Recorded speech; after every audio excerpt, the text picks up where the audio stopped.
Ladies and gentlemen, welcome back to the analysis of YOLENO TV.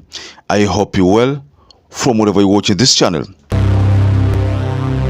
I saw a tweet from Mike Sonko saying that one of the survivors is alleged that he survived because he jumped off that chopper. I mean, I'm just looking at that scenario. He jumped off from the chopper and that's how he survived. That is something that Mike Sonko has said in his Twitter, in his X handle. Earlier on, I stumbled upon a video about an interview that was conducted by TV47, and the person who was hosted is the former CS for Defense, Eugene Wamalwa. And Eugene Wamalwa say that there is need to bring on board international investigators to investigate the whole drama. Then it's also in a separate tweet, Raila Amolo Odinga said in his message that we might never know why the plane crashed. So these things, one, talking about how the survivor jumped off. Two, talking about Eugene Wamalwa's take to involve in international investigative agencies. Three, we might never know why the plane crashed. These three are the reasons why I brought this analysis. So I want us to expound much on those three items, but first of all, support the work of this channel by liking this video. Also, if you're a first-time viewer, subscribe to this channel to enable this channel to grow. To existing subscribers, thank you so much for your support. Tunatufikia katika chumba chetu cha habari kwa hivi sasa, mtazamaji, ni kwamba jopo kazi limeweza kuundwa na kuchapishwa katika gazeti rasmi la kitaifa na kubaini kiini cha ajali iliyoweza kutokea siku ya Alhamis adhuhuri. We might never know the truth why the plane crashed. That is a bold statement from Raila Amolo Odinga. Eugene Wamalwa says, let's involve an investigative agency from outside. Because this was the first time in the history of our country since independence that the Chief of Defense Forces has died in office. I believe there are more questions than answers. Kenyans are asking a lot of questions, and it is absolutely necessary that thorough and immediate investigations are carried out.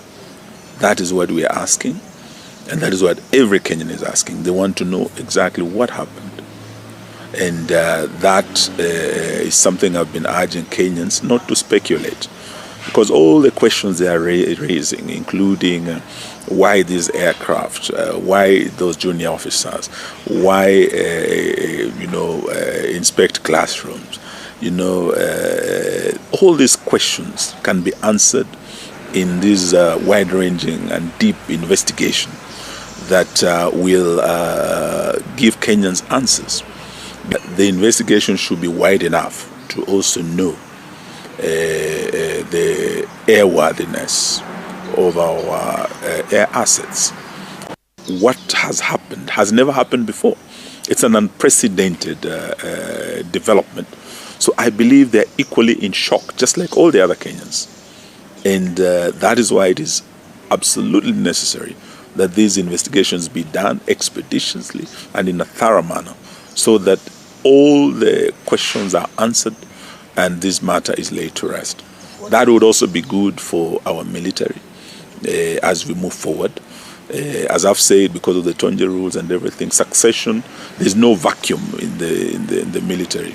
So succession should be smooth, and going forward, what we must look at would be the safety of our officers and senior government officials.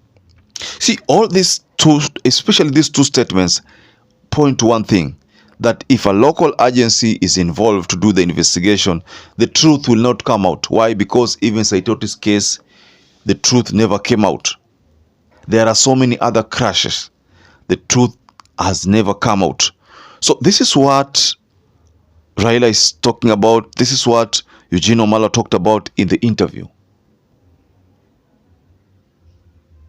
Is Eugene Ogolla trying to say we involve people like organizations like the CIA, Interpol, investigative agencies?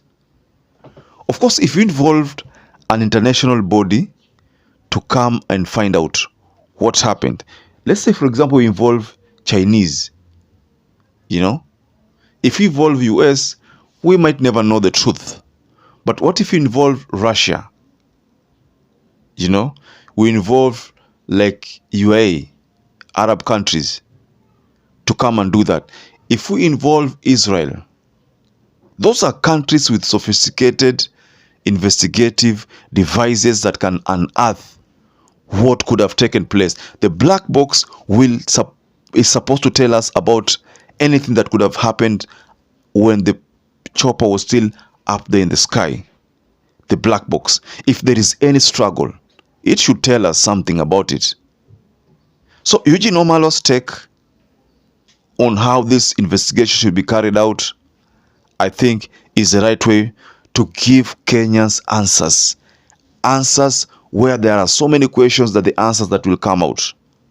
In that interview, Eugene Ogolla mentioned something about Uhuru, and that Uhuru and Ogolla were best of buddies. Also, in that interview, Eugene Ogolla said that if it were not for the Tonje rule, General Francis Ogolla would not have been a CDF. Ladies and gentlemen, I'd like to rest my case. What do you think about this request by Eugene Ogolla talking about international bodies to come and investigate this crash? Because earlier on, I told you that this chopper, this helicopter, is one of the best. And going by the features and what people are saying, pundits, they are saying that none has ever crashed. So this is the first one.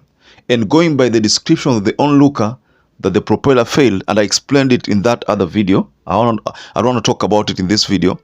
All these things are indicators that something needs to be investigated. So Eugene Ogolla is calling for an investigation to involve both local and international bodies. Why? Local bodies maybe can give us a picture, but then local bodies are easy to convince, to manipulate the result. That is what Eugene Ogolla is trying to tell us. International bodies, it's not easy to make them manipulate the results. Also, that is what Eugene Ogolla is talking about. So I don't know, but I am foreseeing a scenario where local bodies will not give us a picture, but international bodies can give us a picture, but can also be coerced. It depends with whose interest it is. Right now, I think, and I've seen so many people say US is not the best, but US are sophisticated equipments that can lead to investigation. But what if those results are manipulated? They can be manipulated also, but US has sophisticated material. Russia might give us a picture because Russia does not support the government. So we expect that Russia can be neutral. Even US can be neutral. China can be neutral. UK 50-50, Israel 50-50. But Israel can also be neutral. So ladies and gentlemen, I'd like to rest my case there. So perhaps if you watch this video and do not subscribe, please take 1 second and subscribe, like this video. So until you catch up again, stay safe and stay blessed.